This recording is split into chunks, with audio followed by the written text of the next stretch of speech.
Hi అందరికీ నమస్కారం. My name is Ram. ఈ రోజు ఢిల్లీలో నవంబర్ 10వ తారీఖున ఎర్రకోట దగ్గర జరిగిన బాంబ్ బ్లాస్ట్ యొక్క పూర్తి వివరణ ఇవ్వడానికి అయితే వచ్చానండి. అయితే ఈ వివరణ చాలా మంది యూట్యూబ్ ఛానల్స్ ఇచ్చేసారు, నువ్వేంటి ఇచ్చేది అని అనుకుంటే దానికి నా దగ్గర లోతుగా వెళ్ళిన సమాచారం అయితే ఉంది.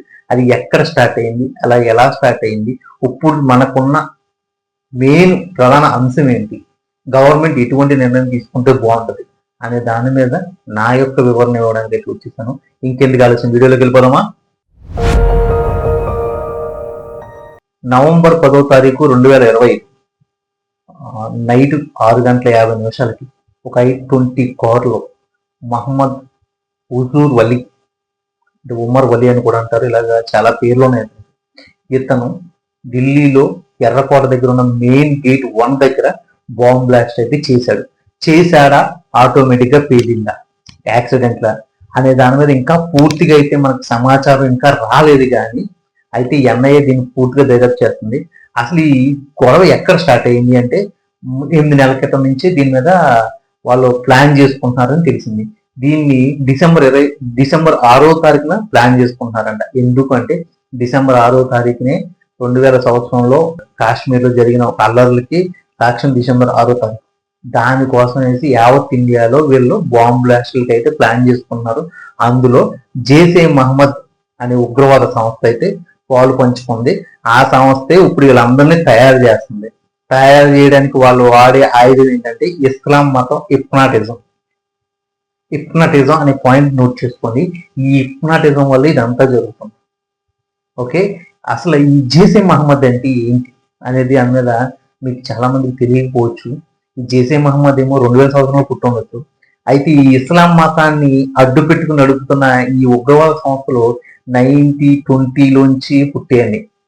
ఎందుకంటే ఒక చిన్న ప్రాబ్లం మనకి చిలికి గాలివాన అవడానికి బ్రిటిషుడు ఆజ్యం పోస్తే అది జిన్నా గారికి, గాంధీ గారికి, నెహ్రూ గారికి మధ్య సంబంధ సంయోగాలు కుదరక, ఓకే, ఆ బాంధవ్యాలు సరిగ్గా లేక మన ప్రాంతం అంటే మన స్థలం 2 దేశాలుగా విడిపోవడం.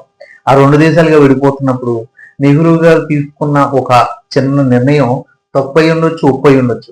ఆ నిర్ణయం వల్ల కాశ్మీర్ భూభాగం మన చేతిలో ఉండడం, ఆ చేతిలో ఉన్న కాశ్మీర్ భూభాగాన్ని పాకిస్తాన్ లో కలిపేయమనేసి అక్కడ ఉన్న ముస్లింస్ అడగడం, దానికి అటు వర్గం ఇటు వర్గం సరిగ్గా ఆలోచన చేయకపోవడం వల్ల దాన్ని అడ్డం పెట్టుకుని ఈ గొడవలు అయితే క్రియేట్ అవుతూ ఇప్పుడు దాకా వచ్చేసింది. అయితే ఇది ఇప్పుడు తెగాలి అంటే ఖచ్చితంగా ఇప్పుడు భూభాగం పాకిస్తాన్ చేతిలో మనం పెట్టలేం. ఇప్పుడున్న ఎకనామికల్ సమస్యల వల్ల, ఇప్పుడున్న మన దేశ యొక్క ఆర్థిక వ్యవస్థ వల్ల పెట్టలేం. వాళ్ళందరికీ పని కల్పిస్తా ఉన్నా కూడా వాళ్ళకి పని చేయడానికి ఇష్టపడతల. వాళ్ళు సోమరపోతులకి అలవాటు పడిపోయారు చాలా మంది. ఆ సోమరపోతుల్లో ఉన్న పాపం ఆ లేడీస్ కి కానీ, లేకపోతే ఆ చిన్నపిల్లలకి కానీ సరైన ఆహార పదార్థాలు కానీ పని అవి దొరక్క వాళ్ళు ఇప్పుడు ఈ ఉగ్రవాదం తయారు చేసే పనిలో పడిపోయారు. ఇది ఈ సమస్య యొక్క పురాణం, అంటే ఈ హిస్టరీ అని చెప్పాలి. దీంట్లో పుట్టిన వాడే మౌలానా మసూద్ అజార్. వీరి గురించి చెప్పాలంటే మీరు ఖడ్గం సినిమా చూస్తే, ఖడ్గంలో పోలీసులు అరెస్ట్ చేస్తారు, ఒక అతను ఉంటాడు గడ్డ వేసుకుని, చూస్తే ఆ ఇమేజ్ పెడతాను చూడండి. వాడిని విడిపించడానికి చాలా మంది ముస్లిం యువకులు ట్రై చేస్తూ ఉంటారు. వాళ్ళు చాలా మంది హైదరాబాద్ లో ఉంటారు. అంటే బొంబాయిలో ఉండరు, బెంగళూరులో ఉండరు, తమిళనాడులో ఉండరు, ఆఖరికి ముస్లిమ్స్ ఎక్కువగా ఉన్న ఉత్తరప్రదేశ్ లో కూడా ఉండరు. మీకు అందరికీ తెలియని విషయం అయితే ముస్లిమ్స్ ఎక్కువగా ఉత్తరప్రదేశ్ లో ఉన్నారు, మన హైదరాబాద్ లో కూడా లేదు. అయితే ఇక్కడ ఈ మౌలానా మసూద్ అజార్ ఇతను ఒక రాక్షసుడిగా అవడానికి కారణం అక్కడ ఉన్న ప్రాంతీయ వర్గపూర్. ఆ వర్గపూర్లో కాస్త వీడు ఆ జనాలకు ఒక నాయకుడిగా తయారయ్యి పాకిస్తాన్ వెళ్ళి వాళ్ళు వదిలే చిల్లర మెతుకులకి ఆశపడి, ఓకే, ఈ ఇస్లాం మతాన్ని అడ్డుపెట్టుకుని ఒక హిప్నటిజం చేస్తూ యావత్ ఇండియాలో ఉన్న ముస్లిం యువకుల్ని, ఓకే, ఇలా టెర్రరిస్ట్గా తయారు చేస్తున్నారు. ఇది మీకు అర్థం అవుతుంది అంటే నేను కొంచెం అర్థమయ్యేది చెప్తా.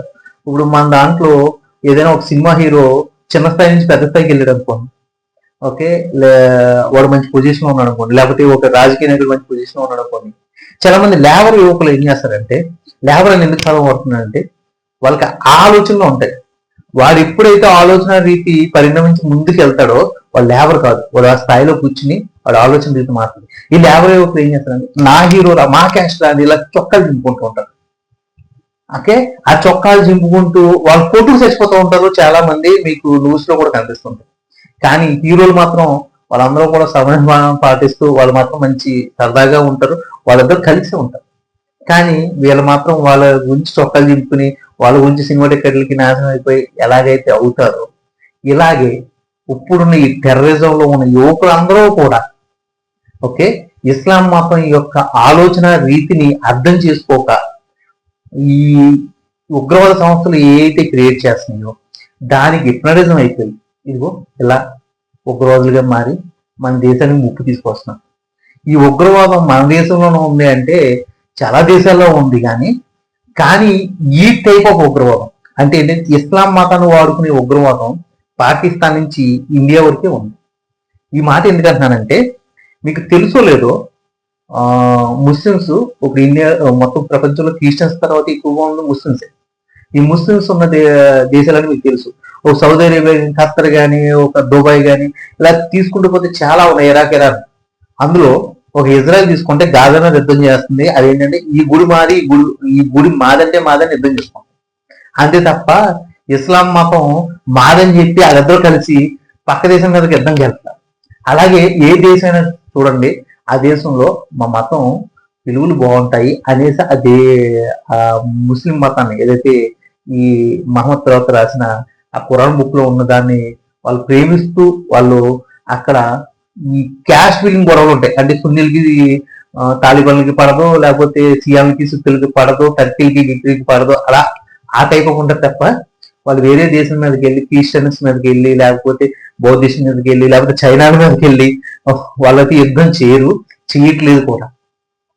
కానీ ఇక్కడ మాత్రం పాకిస్తాన్ వాళ్ళకి దిక్కు లేక, వాళ్ళకి వాళ్ళ యొక్క వ్యవస్థ, ఆర్థిక వ్యవస్థకి సరిగ్గా ఆధారం లేక వాళ్ళు చేసే పెద్ద యుద్ధమే ఇది.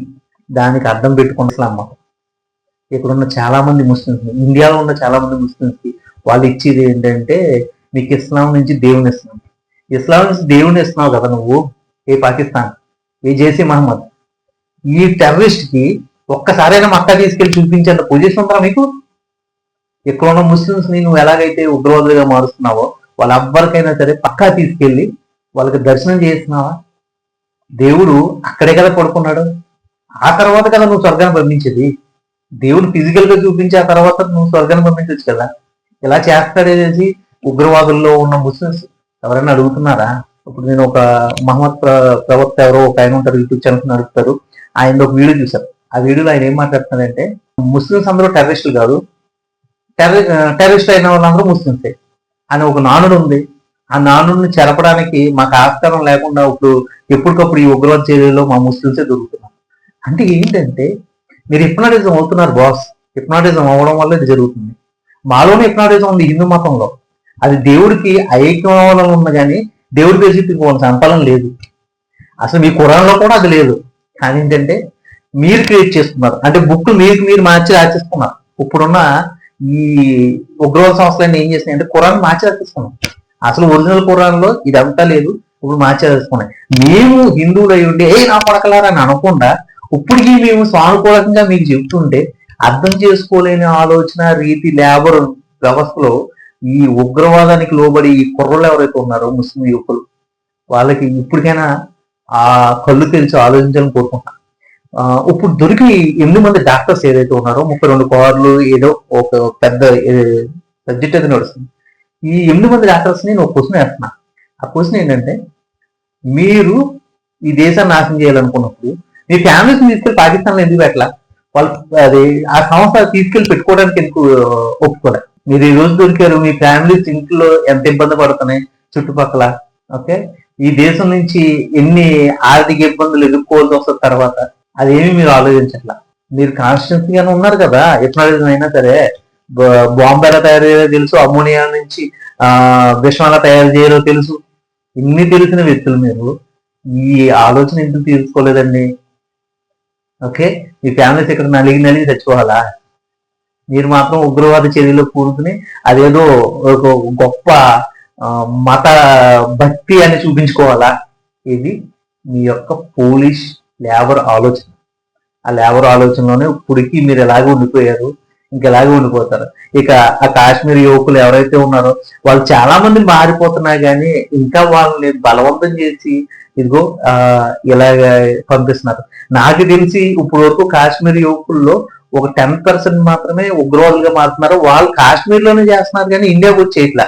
ఇప్పుడు ఇండియాలో ఇక్కడ హైదరాబాద్ కానీ ఎక్కువ ఏదైనా టెర్రరిజం ఉందంటే దానికి అటు నుంచి ఇటు నుంచి ఏదో ఒక మూల నుంచి హైదరాబాద్ లో లింక్ ఉంటుంది అనుకోండి. ఈ హైదరాబాద్ వాళ్ళకి నాకేం అర్థం కావట్లేదు. మీరు ఈ దేశంలో అంతా ఫ్రీగా బతకడానికి హైదరాబాద్ నడిబొడ్డు అంటే భారతదేశంలో ఉన్న నడిబొడ్డులోనే మీకు అంతా ఫ్రీడమ్ ఉంది కదా. కాశ్మీర్ వాళ్ళకి ఎక్కడే బతకాలో, లేకపోతే వాళ్ళకి ఆర్థిక వ్యవస్థ లేదు.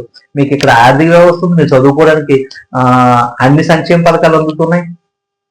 మీరు ఈ దేశ జెండాకి సెల్యూట్ చేయకపోయినా కానీ మీకు అన్నీ ఉన్నా కూడా మరి మీరు ఇలా మూర్ఖులుగా ఎప్పుడైతే ఎందుకు అవుతున్నారో నాకు అర్థం కాదు. ఇది మన మెయిన్ కాన్సెప్ట్ అండి. ఇదే జైసీ మహమ్మద్ అనే ప్రవక్త సైన్యం చేస్తున్న పోలీష్ పని. ఆ మౌలానా మసూద్ అజార్ని ఓకే ఇంకెప్పుడు పట్టుకుంటామో తెలియదు, కానీ ఖచ్చితంగా పట్టుకోవడం జరుగుతుంది. వాడిని వాడి చెల్లిని కాశ్మీర్ ని ఒక కొడుకు తీసుకొస్తాం. అక్కడ ఉన్న ముస్లిమ్స్ కూడా ఒక ఉపాధి కల్పిస్తాం. వాళ్ళందరినీ కూడా మాలో కలుపుకుంటాం. మా హిందూ మతం అంటే హిందూ మతంలో కలుపుకుంటారు.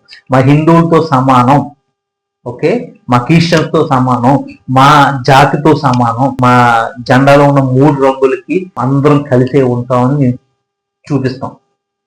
ఓకే, మీరు ఎన్ని ఎత్తులతో వచ్చినా కానీ ఇది మాత్రం ఆగదు. మేము ఎప్పటికీ మీరు ఎంత రెచ్చగొట్టినా, మేము చచ్చినా కానీ మేము మాత్రం కలిసే ఉంటాం అని చెప్తూ ఈ వీడియో మీకు అర్థం అవుతుందని చేసి నా ఇండియన్స్కి ఓకే అర్థమయ్యే రీతిలో చెప్తున్నానని నేను అనుకుంటూ ఓకే ఇలాంటి ఇంకో వీడియో కోసం మీరు ఎదురు చూస్తే ప్లీజ్ కామెంట్ రూపంలో తెలియజేయండి.